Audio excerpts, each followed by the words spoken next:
இல்லை, அண்ணாமலை பொதுவாகவே அவருக்கு அரசியல் எப்படி செய்வது என்பதில் பெரிய குழப்பம் இருக்கிறது. லண்டன்ல போய் படிச்சுட்டு வந்திருக்காரு. படிக்கிறது மனப்பாடம் பண்றது அப்படின்ற அறிவு வேற, அரசியல்ல நம்ம செயல்படுவதற்கான அறிவு என்பது வேற. அண்ணாமலை அவர்கள்ட்ட அது இருக்கா அப்படின்னா நிச்சயமா இல்லை.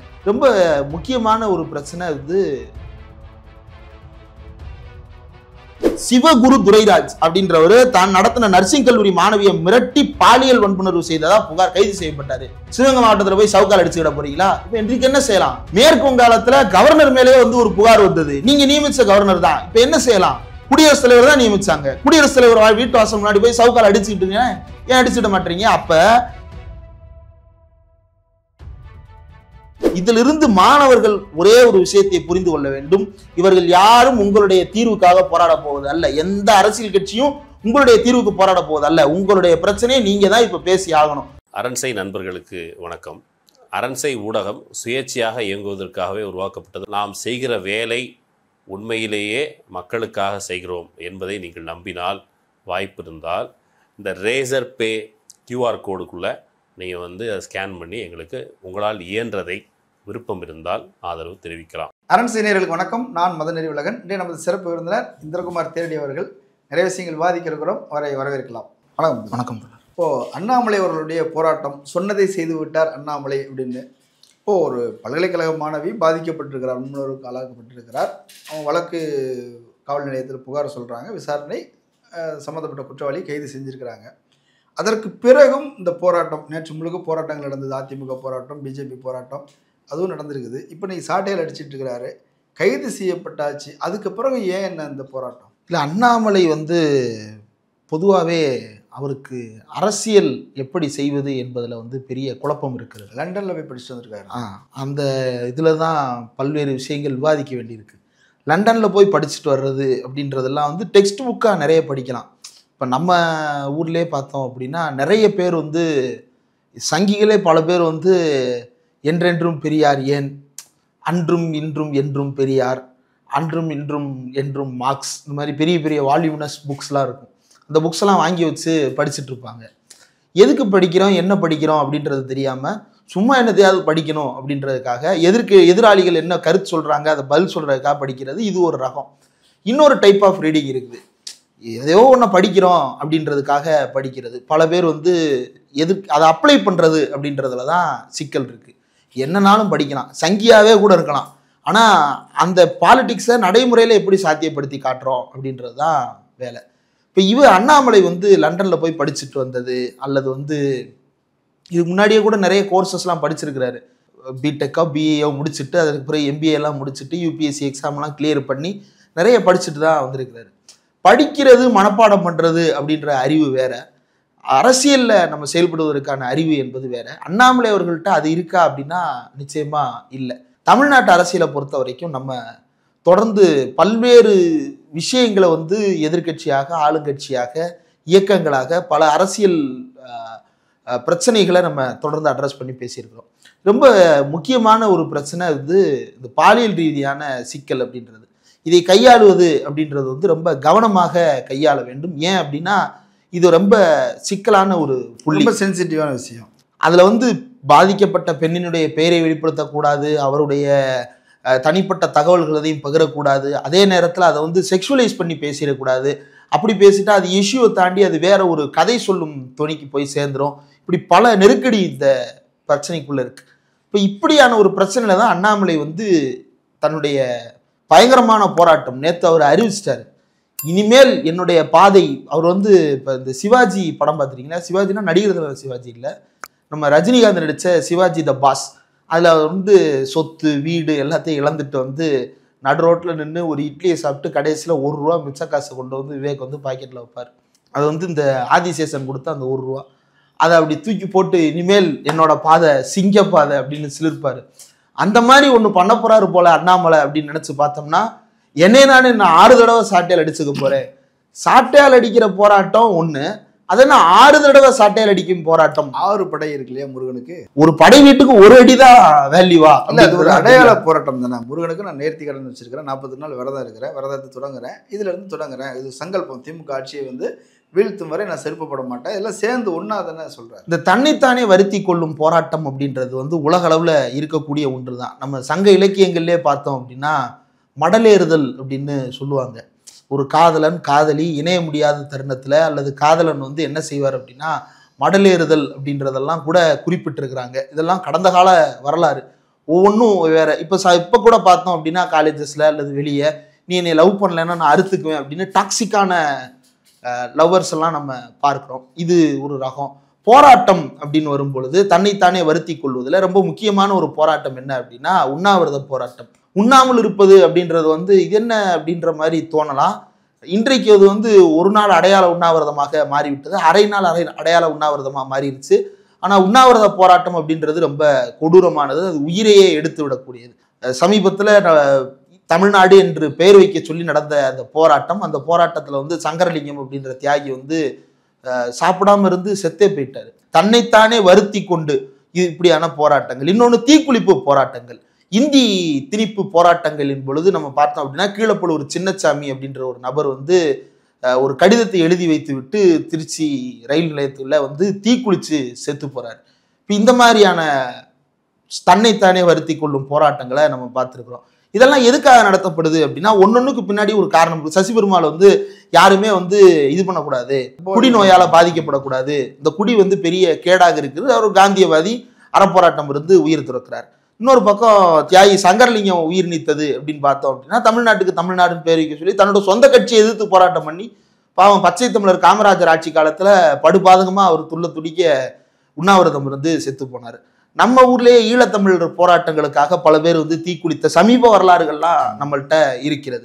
அப்படியான போராட்டங்கள் இதெல்லாம் போராட்டம். ஒரு ஒரு காசுக்காக ஒரு ஒரு ஒரு விஷயம் நடக்கணுன்றதுக்காக நிறைவேறணுன்றதுக்காக தன்னுடைய உயிரை வந்து அந்த களத்தில் இடுவது அப்படின்றது வந்து ஒரு மிகப்பெரிய செயல்.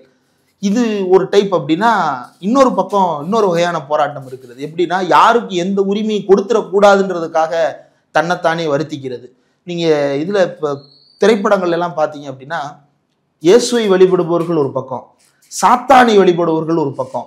அவன் என்ன பண்ணுவான்னா சிலுவையை தலைகீழாக வரைஞ்சுக்குவான், அது செவத்தில் வரைய மாட்டான், அவன் முதுகுலேயே கத்தியை வச்சு கீறிக்குவான், முள்ளு சாட்டையால் அடித்து உடம்பை வருத்திக்குவான், கை காலிலெல்லாம் பார்த்தீங்கன்னா முள்ளு சங்கிலியால் கட்டி உடம்பெல்லாம் ரத்தமாக இருக்கும் அவனுக்கு. டாவின்சி கோடு மாதிரியான பல படங்களில் கூட நம்ம அந்த காட்சிகளை பார்க்க முடியும். அண்ணாமலையினுடைய செய்கை அப்படின்றது வந்து கிட்டத்தட்ட இந்த மாதிரியானது தான். ஒரு சாத்தான் வழிபாட்டுக்கு உரிய நபரு போல இவர். ஏன்னா உண்மையிலேயே உடம்பை வருத்தி கடவுளை வழிபடுபவர்களை வந்து இழிவுபடுத்துறாரு. நம்மளே கோயிலில் பார்க்கிறோம், நம்மளுக்கு நம்பிக்கை இருக்கு இல்லைன்றது வேற. ஆனா நம்பிக்கை இருக்கிற பக்தர்கள் வந்து அந்த கோயில் பிரகாரத்துல நம்ம வெறுங்காலில் நடக்கிறதே கஷ்டம். ஏன்னா சின்ன சின்ன கல் இருந்தது அப்படின்னா குத்துச்சுன்னா பயங்கர வலியா இருக்கும், அதனால அதுவே கஷ்டம். அந்த வெறும் பிரகாரத்துல வந்து மக்கள் வந்து உருண்டுகிட்டு இருப்பாங்க. ஒரு ஊர்ல இல்ல, ஒரு தடவை ஒரு ரவுண்டுலாம் கிடையாது, உருண்டா 9 ரவுண்டு மினிமம் அங்க பிரதர்சனம். அப்படி ஒத்தப்படையில தான் அங்க பிரதர்சனம் பண்றது, சிங்கிள் ரவுண்டே கிடையாது. 3, 9, 13 அப்படின்னு சொல்லிட்டு அங்க பிரதர்சனம் பண்ணி பார்க்கிறோம். தீ மிதிப்பாங்க, காலெல்லாம் வெந்து போயிடும், அப்படி தீ மிதிச்சு ஓடுவாங்க. அழகு குத்துறது அப்படின்ற பேர்ல வந்து இந்த பக்கம் குத்தி இந்த பக்கம் எடுத்து அப்படி வெறிச்செயல்ல ஈடுபடுவாங்க. அப்படி ஏதாவது இவர் முருகனுக்கு நேர்த்திக்கடன் செலுத்தி இருந்தாரு அப்படின்னா உண்மையிலேயே இறைபக்தியோட பரவாயில்ல இவ்வளவு வருத்திக்கிறாரே அப்படின்னு ஒரு நல்ல சாஃப்டா அந்த அந்த சாட்டையை நீங்க பாத்தீங்க அப்படின்னா நம்ம ஊர்ல நம்ம சாட்டை பார்த்துருக்குறோம். சாட்டை என்ன பண்ணியிருப்பாங்க, நல்ல எண்ணெயில ஊற வச்சது மாதிரி, அதை பார்த்தாலே வலிக்கும். இது விழுந்தா என்ன அடி அப்படின்ற மாதிரி பார்த்தாலே தெரியும். இப்ப பாஜக நிர்வாகிகள் இன்னைக்கு காலையில என்ன பண்ணியிருக்கிறாங்க அப்படின்னா ஒரு சிலர் வந்து அண்ணன் சாட்டையில அடிச்சுக்கிட போறாரு, அண்ணன்ட்ட சாட்டை இல்லாம போராட்டத்தை கைவிட்டுட்டாருன்னா நம்ம போராட்ட மரபுக்கு என்ன ஆகுறது அப்படின்னு சொல்லிட்டு தேங்காய் நார் சாட்டை, தேங்காய் நார் கயிறு நம்ம பார்த்துருப்போம். அந்த தேங்காய் நார் கயிறை வெறுங்கையில இப்படி பிடிச்சி ஒரு இழுத்தோம்னா கை பொத்து போயிடும். முள்ளு கீறினதை விட கொடூரமா அது ரத்தத்தை வரவழைச்சிரும். அதுல ஒரு சாட்டையை செஞ்சு கொண்டு போய் காலையில நீட்டு இருக்காங்க. என்னடா சாட்டை பாஸ், இதை எதுக்குடா கொண்டு வந்தீங்க? அடிச்சுக்கிறதுக்கு. இதுல அடிச்சா ரத்தம் வருமேடா, அப்ப ரத்தம் வரக்கூடாதா அப்படின்னு சொல்லிட்டு பக்கத்துல இருக்கிற ஸ்பின்னிங் மில்ல கேட்டு நல்ல ஒரு நூல் சாட்டையா வாங்கிட்டு வந்து அதை சாட்டையில அடிச்சு நம்ம பார்த்துருப்போம். சாட்டையை சுத்திக்கிறது பார்த்துருக்கீங்களா? சாட்டை அப்படி மேல சுத்திட்டு அப்படி உடம்புல விட்டுறது, விட்டா என்ன ஆகும், சாட்டை உடம்புல சுத்திக்கணும், அடி விழுகாது. இப்படி நல்ல பயிற்சி எடுத்து அந்த, ஏன்னா வீட்டுக்குள்ளுக்குள்ள அவர் வந்து தீவிர பயிற்சி எடுத்திருப்பார் போல, நல்ல பெரிய பங்களா தான். நான் கூட அண்ணாமலைக்கு வந்து சென்னையில தான் யாரோ ஸ்பான்சர் பண்ணி பெரிய வீடு வாங்கி கொடுத்துருக்காங்கன்னு பார்த்தா அந்த வீடு என்னங்க அது விஜய் வீட்டை விட பெரிய வீடா இருக்கும் போல. எப்படி சம்பாதிச்சாருன்னு தெரியல. பாவம் அண்ணாமலையார் செங்கச்சூளையில இருந்து எதுவும் கொண்டு வர்றாங்களா என்னன்னு தெரியல. அதாவது வீடு கட்டுறதுக்கு செங்கல் அவர் வேற என்னத்தையோ கொண்டு வர்றாங்கன்னு நினைச்சா நான் பொறுப்பு இல்லை. அப்படி எதுவும் கொண்டு வர்றாங்கன்னு அவ்வளோ பெரிய வீடு வாசல நின்று சாட்டையை சுத்திக்கிறாரு. ரொம்ப கேவலமான ஒரு போராட்டத்தை அண்ணாமலை முன்னெடுத்திருக்கிறார். இந்த போராட்டங்களுக்கு அப்படின்னு இருக்கக்கூடிய அந்த மரியாதையே கெட்டு போச்சு அப்படின்னு சொல்லுவாங்களா, அந்த மாதிரியான ஒரு விஷயத்தை தான் அண்ணாமலை செய்திருக்கிறார். இல்லை, அவரே சொல்ல வர்றது என்னன்னா, உடலை வருத்தி கொள்வதன் மூலமாக ஒரு போராட்டத்தை செய்வது மக்கள்கிட்ட வந்து ஒரு கவன ஈர்ப்பு பெறும், ஒரு அனுதாபம் வரும், கவனம் பெறும். இதன் மூலமாக திமுக ஆட்சியை அகற்றுவதற்கு உறுதியாக இருக்கணும் அப்படின்ற ஒரு உணர்வை சொல்கிறார். இன்னொன்று, எனக்கு ஏன் இவ்வளோ கோபம் வந்துச்சு அப்படின்றதுக்கு சொல்கிறார். எஃப்ஐஆர் வந்து லீக் ஆகிருக்குது. அது எப்போ எஃப்ஐஆர் எப்படி லீக் ஆகும்?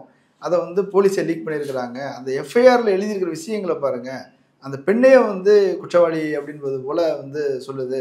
அந்த பொண்ணு இருட்டில் உள்ள காதலோட போனால் கிஸ் பண்ணும்போது ஃபோட்டோ எடுத்தா வச்சு மிரட்டினான்னு எஃப்ஐஆரில் பதிவு பண்ணி வச்சிருக்கிறீங்க, கேவலமாக இல்லையான்னு கேட்குறாருல்ல. அது அந்த கோபத்தில் தான் அவர் அப்படி வெளிப்படுத்துறதா. இந்த மனுஷன் தன் வாழ்நாளில் எஃப்ஐஆர்னு ஒன்று எழுதியிருக்கவே மாட்டாப்புலாம் நினைக்கிறேன். அதனால தான் இப்படியெல்லாம் சொல்ல முடியுது. எஃப்ஐஆர்ன்றது என்ன? இப்போ நீங்களும் பல போராட்டங்களுக்கு போயிருக்கீங்க, நானும் பல போராட்டத்தில் கலந்து கொண்ட தோழர்களோட பழகியிருக்கேன், பல போராட்டங்களை கண் முன்னாடி பார்த்துருக்கிறேன். எஃப்ஐஆர்ன்றது என்ன?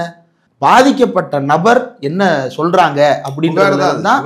அது அப்படியே வாங்கி எழுதுறது தான் புகார். முதல் தகவல் அறிக்கை, அது வந்து முதல் தகவல் அறிக்கை தான், சார்ஜ் ஷீட் கிடையாது. அவருக்கு வந்து அதுவே வித்தியாசம் தெரியல. அவர் வந்து அந்த பெண்ணின் மீது சார்ஜ் ஷீட் எழுதப்பட்டது போல அவர் சொல்றாரு.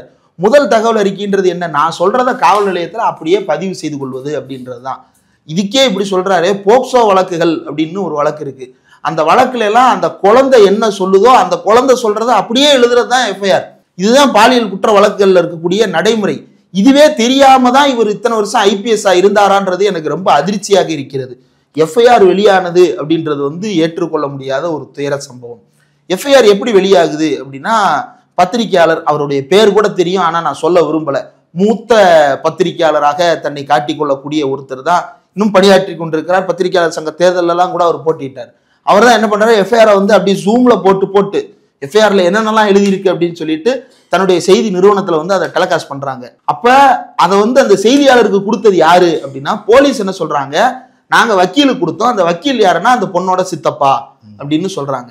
அப்ப அவர்கிட்ட இருந்து இவங்க வாங்கினாங்களா, அந்த தகவலை இவங்க யாருக்கு கொடுத்தாங்க, எந்தெந்த பிரஸ் குரூப்புக்கெல்லாம் ஃபார்வர்ட் பண்ணாங்க அப்படின்றதெல்லாம் எடுத்து பார்க்க வேண்டிய ஒரு கட்டாயம் ஏற்படுகிறது. அந்த வழியாகத்தான் இது கசிந்திருக்க வாய்ப்பு இருக்கிறது. இப்போ இது ஒரு ரீசெண்டாகவே என்ன ஆயிடுச்சு அப்படின்னா, எஃப்ஐஆரை வந்து பப்ளிஷ் பண்ணுறது அப்படின்றது, அதில் இருக்கக்கூடிய தகவல்களை மறைத்து பப்ளிஷ் பண்ணணுன்ற அந்த குறைந்தபட்ச அறிவு கூட இல்லாமல் பலரும் இந்த வேலையை செஞ்சிடறாங்க. யாரோ அதை செஞ்சிடறாங்க. இப்போ போலீஸ் வந்து எஃப்ஐஆரை யார்கிட்ட கொடுத்தீங்க, போலீஸ் தெளிவாக சொல்லிருச்சு, சித்தப்பாட்ட கொடுத்தோம்னு. இப்போ நீங்கள் யாரை கண்டித்து போராட்டம் நடத்துறீங்க? பாதிக்கப்பட்ட பெண்ணின் சித்தப்பாவை கண்டித்து போராட்டம் நடத்துறீங்களா, இல்லை அது செய்தியில வெளியிட்ட அந்த பத்திரிகையாளரை கண்டித்து போராட்டம் நடத்துறீங்களா? இது ரெண்டுல ஏதோ ஒன்று தான் நடக்க முடியும். ஏன்னா பொண்ணோட சித்தப்பா தான் வக்கீல், அவர் தான் இந்த கேஸை நடத்த போறாரு அப்படின்னா அவர்கிட்ட தானே எஃப்ஐஆர் கொடுத்தாங்கன்னு. அவர்கிட்ட எஃப்ஐஆர் கொடுக்காம எப்படி நீங்க கேஸ் நடத்துவீங்க? அப்ப அவர் ஒரு பத்திரிகையாளர் கொடுத்தாருன்னா பத்திரிகையாளரை பிடிக்கணும். அப்ப இவர் கண்டிக்கிறது ஒண்ணு பொண்ணோட சித்தப்பாவை, இல்லைன்னா அந்த பத்திரிகையாளரை. அவங்க ரெண்டு பேரை கண்டிச்சு தான் கசையால் அடிச்சுக்கிறாருன்னா அவங்க வீட்டு முன்னாடி போய் அடிச்சுக்கிறட்டும். ஒன்னு அந்த பத்திரிகையாளர் வீட்டு முன்னாடி போய் அடிச்சுங்க, இல்லைன்னா அந்த அண்ணா பல்கலைக்கழக வாசல்ல போய் டமால் டமால்னு அடிச்சுங்க. 4 பேர் வந்து பார்த்து வேடிக்கை பார்த்துட்டு சந்தோஷப்பட்டாவது போவாங்க. சொந்த வீட்டு வாசல், அது கோயம்புத்தூர் ஒர்க் ஃப்ரம் ஹோம்.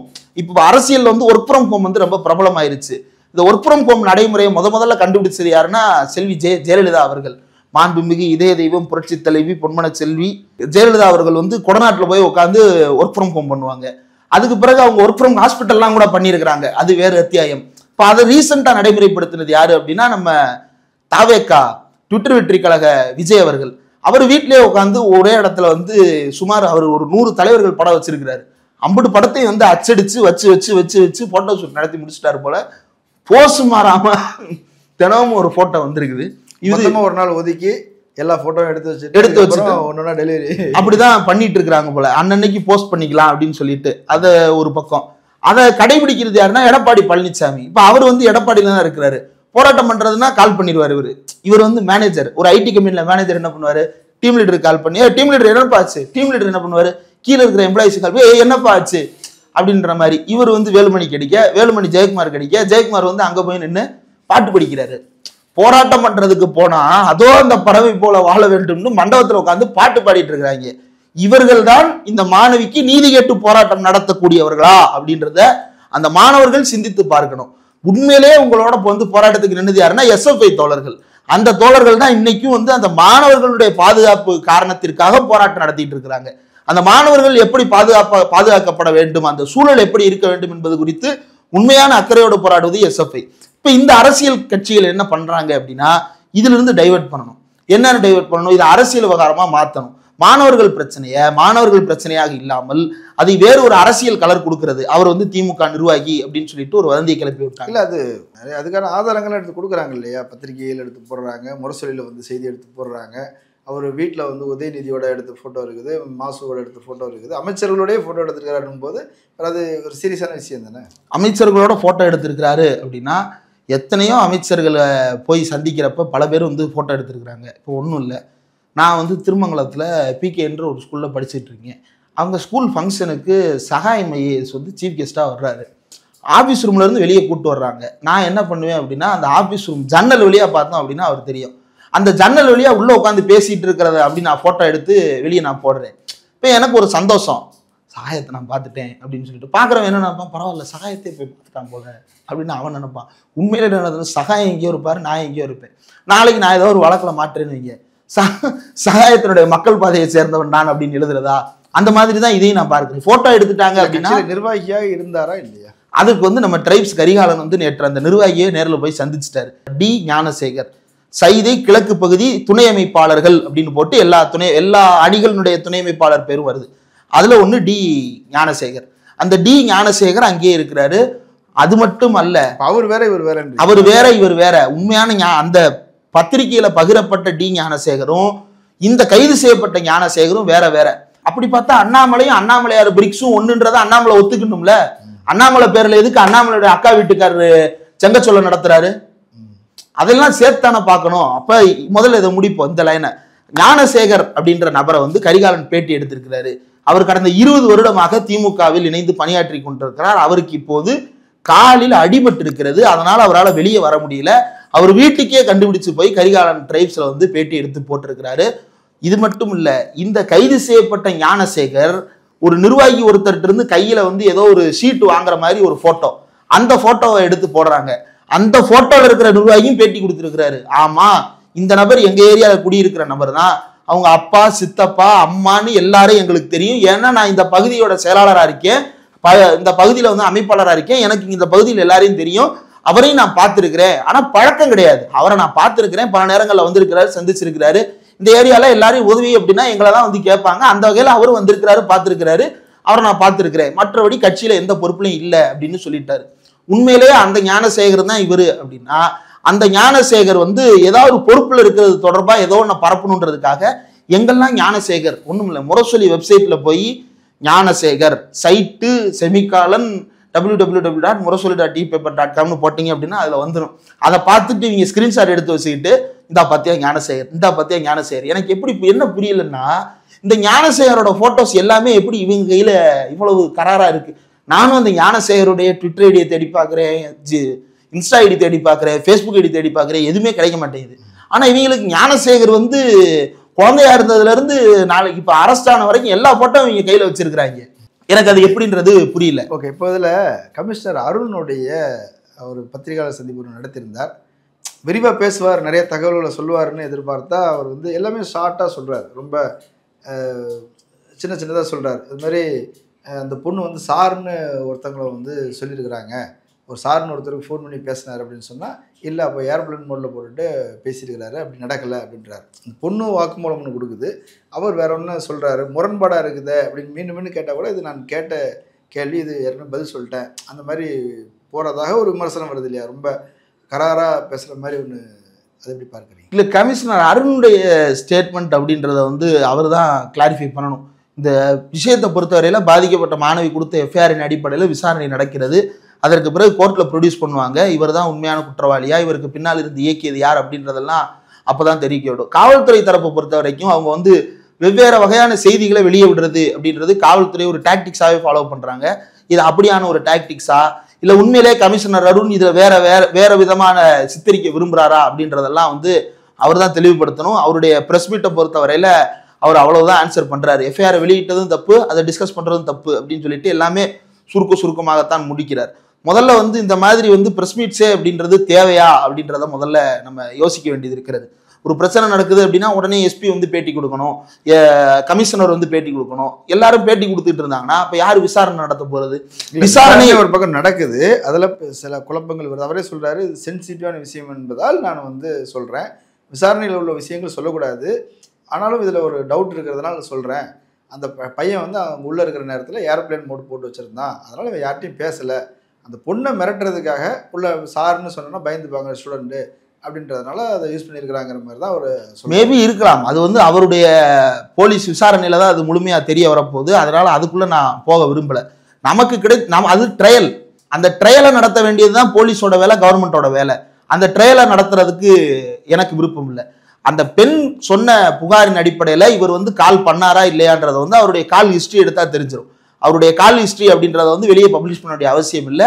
அதை காவல்துறை கோர்ட்ல ப்ரொடியூஸ் பண்ணா போதும். அதுல வந்து யாருக்காவது அந்த நேரத்துல அந்த பெண் குறிப்பிட்ட நேரத்துல கால் பண்ணியிருக்கிறாங்களா அல்லது அந்த நெட்வொர்க் வந்து ஆஃப்ல இருந்துச்சா அப்படின்றது, அவங்க என்ன சிம் கார்டு யூஸ் பண்றாங்களோ அந்த நெட்வொர்க் ஆப்ரேட்டர்கிட்ட கேட்டோம் அப்படின்னா அதுல எல்லா தகவல்களும் தெரிய வந்துற போது இது கோர்ட்ல நடக்கட்டும். நம்முடைய கேள்வி என்ன, அந்த பெண் கொடுத்த எஃப்ஐஆரை வந்து அவங்க பதிவு பண்றாங்க, பெண்ணை குற்றவாளியா சித்தரிக்கிறாங்க அப்படின்னு அண்ணாமலை சொல்றது எதனால அப்படின்னா, நாங்கள் வந்து அந்த காட்டுப்பகுதிக்குள்ள நின்று இருந்தோம், அப்ப நாங்கள் முத்தம் பரிமாறி கொண்டோம் அப்படின்றதெல்லாம் தகவலா வருது அப்படின்னா அதுல எதுவும் குற்றம் இல்லையே. காதலனும் காதலியும் சேர்ந்து நிக்கிறத வந்து அந்த பெண் சொல்றாங்க. இல்ல பேச்சு எப்படி போகும், நீ ஒழுக்கமா இருந்திருந்தா உள்ள இருந்திருந்தா ராத்திரி நேரத்தில் இருட்டுக்குள்ள நீ எதுக்கு அங்க போன? இல்ல இப்படி பாடம் நடத்துறவங்களுக்காக பயந்து அந்த பெண் அந்த நடந்த போது என்ன இருந்தது அப்படின்றத முழுமையா சொல்லாம மறைச்சாங்கன்னா அந்த விஷயமே வெளியே வராதே. இவங்களுக்கு எஃப்ஐஆர் வெளியானதுதான் இவங்களுக்கு பிரச்சனை அப்படின்னா அது வேற. அந்த எஃப்ஐஆர்ல எழுதப்பட்டதே பிரச்சனை அப்படின்னு சொல்றாங்கன்னா அதற்காக தான் நான் பேச வேண்டியது இருக்கு. அந்த எஃப்ஐஆர்ல அந்த பெண் வந்து அந்த நேரத்துல நான் யாரோட இருந்தேன், அந்த இடம் எப்படி இருந்தது, அன்றைய நேரம் என்னவாக இருந்தது, இருட்டா இருந்ததா வெளிச்சமா இருந்ததா, இது எல்லாத்தையும் அந்த பெண் சொல்றது அப்படின்றது அந்த பெண்ணினுடைய உரிமை. அதுதான் முதல் தகவல் அறிக்கையில பதிவு செய்யப்பட வேண்டியது. ஒருவேளை இதையெல்லாம் மறைத்து நான் தனியாக நின்று கொண்டிருந்த போது இப்படி ஒரு நபர் வந்தார் அப்படின்னு சொல்றாங்க அப்படின்னா அது இன்னும் பல வகையான சந்தேகங்கள் இழுக்கத்தான போது. இந்த சமூகம் என்ன ரொம்ப சுத்தமான சமூகமாக இருக்கிறதா என்ன? அந்த பெண் தனியா நின்று இருந்தாங்கன்னா என்ன கேட்க போறாங்க, நீ எதுக்கு அந்நேரத்தில் தனியாக சென்றாய், சரி வேற ஒரு காதலனோட போனேன், நீ எதுக்கு அந்நேரத்துல காதலனோட போனாய், சரி ஒண்ணும் இல்ல நான் நடந்து போயிட்டு இருந்தேன், நீ எதுக்கு அந்நேரம் நடந்து போனாய், அடுத்து என்ன வரும், நீ எதுக்கு காலேஜுக்கு போனாய், நீ எதுக்கு படிக்க போனாய், நீ எதுக்கு வாழ போனாய், நீ வீட்டிலேயே வளர்ந்து சாக வேண்டியதானன்னு வந்தா நிற்கும். இப்படியான பதில்களுக்கெல்லாம் பயந்துகிட்டு உண்மையை அந்த பெண் மறைத்து சொல்ல முடியாது. அந்த பெண்ணுக்கு உண்மையிலே நம்ம பாராட்ட தெரிவிக்கணும். இதுதான் வந்து ஒரு முன்னுதாரணம். ஒரு பிரச்சனை நடக்குது அப்படின்னா தைரியமாக துணிச்சலாக அந்த பெண் புகார் கொடுப்பதற்கு முன் வந்திருக்கிறார். நிர்மலா பெரியசாமி மாதிரியான ஆட்கள் என்ன பேசுறாங்க அப்படின்னு எடுத்து பாருங்க. அந்த பெண்ணுடைய வாழ்க்கையே போச்சு, நீ என்ன செய்ய போறா அந்த பெண், அதெல்லாம் ஒண்ணும் இல்ல, அந்த பொண்ணு நல்லா படிச்சு நல்ல வேலை பார்த்து நல்லபடியா தன்னுடைய காதலை கல்யாணம் பண்ணி நிம்மதியா வாழ்வாங்க. உங்களை மாதிரி பாடம் எடுக்கிறதுக்கு, பண்பாட்டு பாடம் கலாச்சார பாடம் எடுக்கிறதுக்கு ஆள் இல்லாம இருந்தாலே போதுமானது அந்த பெண் சுதந்திரமாக வாழ்வதற்கு. இவங்களுடைய வேலை என்னவோ அதை பார்த்துட்டு போகணும். மற்றபடி இந்த விஷயத்தை வந்து முழுக்க திசை திருப்ப பாக்குறாங்க. மாணவர்களுடைய பாதுகாப்பு அப்படின்றது குறித்து விரிவா பேச வேண்டியது இருக்கு. திமுக அரசு உரிய நடவடிக்கை எடுத்து விட்டது, அதனால போராட்டம்லாம் தேவையில்லைன்னு நினைக்கிறீங்களா? ஆமா, உரிய நடவடிக்கை எடுத்திருக்கு அப்படின்ற பட்சத்துல அந்த நடவடிக்கையை துரிதப்படுத்துவதற்காக நீங்கள் போராட்டம் நடத்துறீங்க அப்படின்றது வேற. இப்ப கைது செய்யப்பட்டு விட்டார் ஒரு நபர். அந்த கைது செய்யப்பட்ட நபர் வந்து சாரன் ஒருத்தட்ட பேசல, ஆனா சும்மா பயமுறுத்துறாரு அப்படின்றத வந்து அருண் சொல்றாரு. இதுல உங்களுக்கு சந்தேகம் இருக்கு அப்படின்னா உங்களுடைய சோர்சஸ் மூலமா விசாரிச்சு நீங்க வேணா ட்ரையல் நடத்துங்க, அதுக்கு கோர்ட்ல நீங்க பதில் சொல்லுங்க, இல்ல இம்ப்ளீடிங் பெட்டிஷனரா போட்டு அந்த கோர்ட்ல ஆஜராகுங்க, ஒரு பொதுநல வழக்க போட்டு, அது உங்க வேலை. ஆனா இங்க நீங்க என்ன பண்ணணும் அப்படின்னா பொதுவெளியில் விவாதமா இருக்க வேண்டியது என்ன, பெண்களுடைய பாதுகாப்புலயே விவாதமா இருக்கணும். இல்ல அதுதானே வருது. இப்ப பெண்களுக்கு பாதுகாப்பு இல்லை, படிக்கிற இடத்துல பாதுகாப்பு இல்ல, கேம்பஸ்குள்ளே பாதுகாப்பு இல்ல. அதை எப்படி சுருக்குறாங்க அப்படின்னா இவர் திமுக காரரு, திமுகவால பாதுகாப்பு இல்ல அப்படின்றாங்க. எத்தனை பாலியல் அவர் திமுக பின்னணி கொண்டவராக இருந்ததுனாலதான் போட்டோலாம் எடுத்திருந்தாருங்கிறதுனாலதான் போலீஸ்காரங்க வந்து அவர் 20 வழக்கு இருக்குதுன்னு சொல்றாரு அருணே, கமிஷனர் அருணே சொல்றாரு.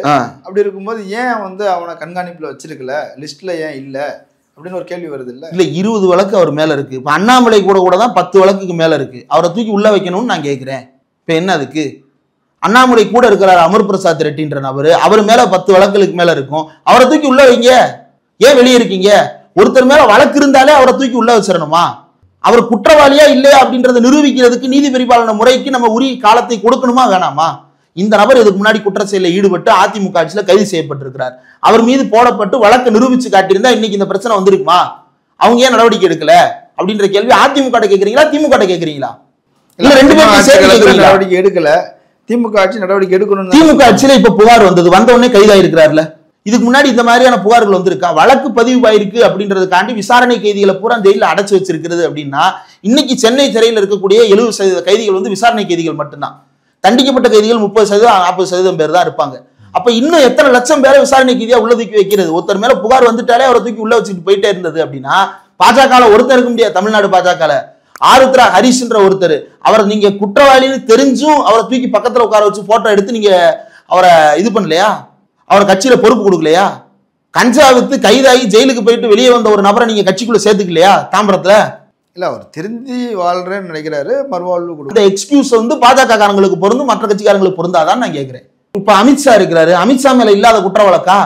ஒரு பெண்ணை பின்தொடர்ந்த வழக்கு இருக்கா இல்லையா? அமித்ஷா மேலே மோடி மேலே இருந்ததா? வழக்கு இருக்குது, நிறைய இருக்குது. ஷராபுதீன் ஷேக் கொலை வழக்கு, ஷராபுதீன் ஷேக் கொலை வழக்குக்கு முன்னாடி ஹரேன் பாண்டியா கொலை வழக்கு, ஹரேன் பாண்டியா கொலை வழக்கு, ஷராபுதீன் ஷேக் கொலை வழக்கு, நீதிபதி லோயா கொலை வழக்கு, அவரோடு சார்ந்தவர்கள் கொலை வழக்கு, இத்தனை கொலை வழக்குக்கு பின்னாடி ஒரு நபர் கை காட்டப்படுகிறார். அவர் இன்னைக்கு அமைச்சரா இருக்கிறாரு. என்ன செய்யலாம் அதுக்கு? சரி, அப்போ என்னுடைய இன்னும் ஒன்னே ஒண்ணுதான். உத்தரப்பிரதேசல ஹத்ரஸ்ன்ற நகர்ல தலித் பெண் கூட்டு பாலியல் வன்புணர்வு செய்யப்பட்டு கொல்லப்பட்டார். அவருடைய உடலை கூட யாரும் பெற்றுவிடக் கூடாது அப்படின்றதுக்காக போலீஸை எரிவிட்டுறாங்க. இது பாஜக ஆட்சியில் நடைபெற்ற அவலம். இதை கண்டித்து அண்ணாமலை யோகி ஆதித்யநாத் வீட்டு வாசலின் முன்னால் போய் தன்னைத்தானே சவுக்கால் அடித்துக் கொள்வாரா? மும்பையில தானே மாவட்டத்துல பயந்தர் அப்படின்ற பகுதியில ஒரு பெண் பாலியல் வன்புணர்வு செய்யப்பட்டு துன்புறுத்தியதாக பாஜக முன்னாள் எம்எல்ஏ நரேந்திர மேத்தா மீதும் அவருடைய கூட்டாளி சஞ்சய் தாத்ரே மீதும் புகார் கொடுக்கப்பட்டது. இதை கண்டித்து மும்பையில் போய் சவுக்கால் அடித்துக் கொள்ள போகிறாரா? சென்னை ஐநாவரத்துல 13 வயது சிறுமி பாலியல் வன்கொடுமைக்கு உள்ளாக்கப்பட்ட வழக்குல பாஜக செயற்குழு உறுப்பினர் ராஜேந்திரன் கைது செய்யப்பட்டிருக்கிறார். இதை கண்டித்து அண்ணா நகர்ல போய் அண்ணாமலை சவுக்கால் அடித்துக் கொள்வாரா? உத்தரப்பிரதேச பாஜக முன்னாள் அமைச்சர் சின்மயானந்தா ஒரு அறக்கட்டளையின் கீழே இயங்கும் சட்டக்கல்லூரியில பாலியல் புகார் இருப்பதாக மாணவிகள் புகார் தெரிவித்திருக்கிறார்கள். அந்த கல்லூரிக்கு முன்னால போய் சவுக்கால் அடிச்சுக்கிட்ட போறீங்களா?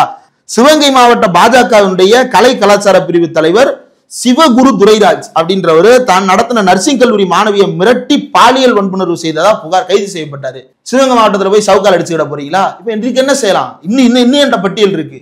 மேற்கு வங்காளத்துல கவர்னர் மேலே வந்து ஒரு புகார் வந்தது. நீங்க நியமிச்ச கவர்னர் தான். இப்ப என்ன செய்யலாம்?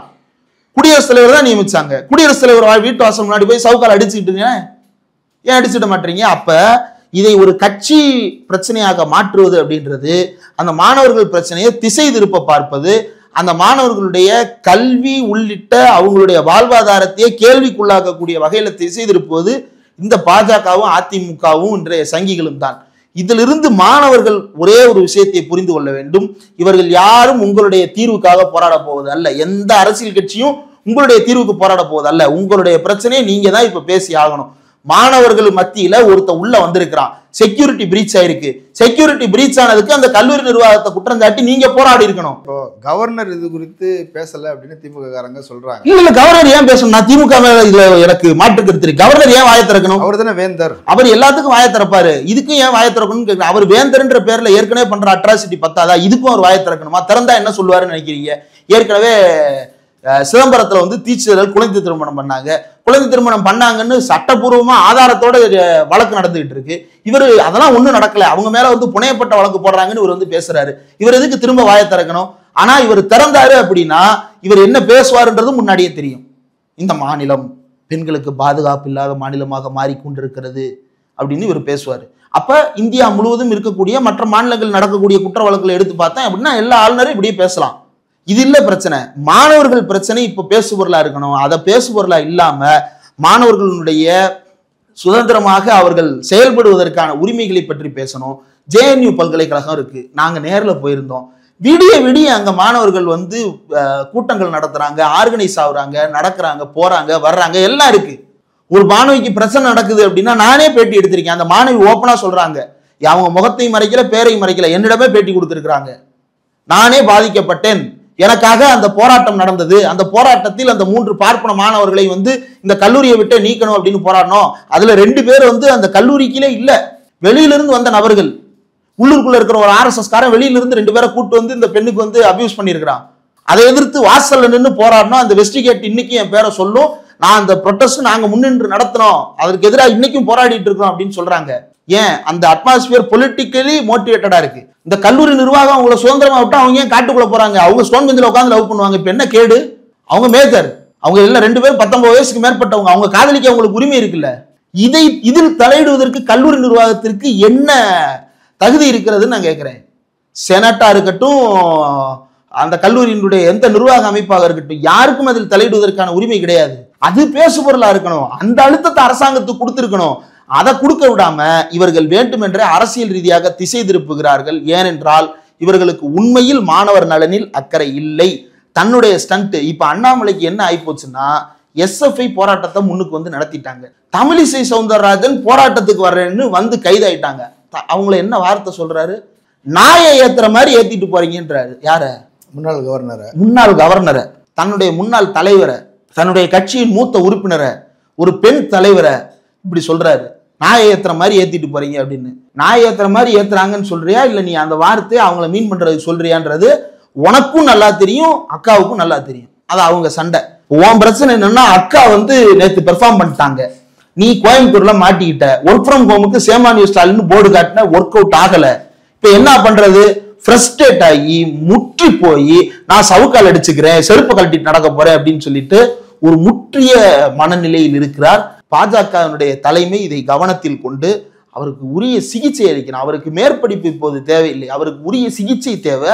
நான் உண்மையிலே அவர் மீதான அக்கறையோட சொல்றேன். அவரை வந்து ஒரு நல்ல மருத்துவரிடம் கொண்டு போய், மருத்துவர் ஒன்றும் செய்ய மாட்டார். கவுன்சிலிங் போகும்போது மருத்துவர் என்ன செய்வாருன்னா, முதல்ல ஒரு 10 நாளைக்கு தூக்க மாத்திரை கொடுப்பாரு. ஏன்னா நல்லா தூங்குனாலே பல பிரச்சனைகள் தீந்துரும்னு. அந்த மாத்திரை போட்டோம்னா ஒரு 10 மணி நேரம் நல்லா தூக்கம் வரும். அதை போட்டு ஒரு 10 நாள் தூங்கி எந்திரிச்சதுக்கு அப்புறம் என்னப்பா பிரச்சனை அப்படின்னு கேட்பாரு. அது ஒரு 30 நாள் கவுன்சிலிங் போகும். அதற்கு பிறகு அவரை கட்சியில சேர்த்துக்கிட்டீங்கன்னா உங்க கட்சிக்கு நல்லது. இல்லைன்னா ஏற்கனவே உங்க கட்சி பாடையில் இருக்கிறது, அதற்கு பாலூற்றும் நிலைக்கு தள்ளிவிடாதீர்கள். நிறைய கருத்துக்களை சொல்லியிருக்கிறீங்க. மக்கள் அதை பரிசீலிக்கட்டும்.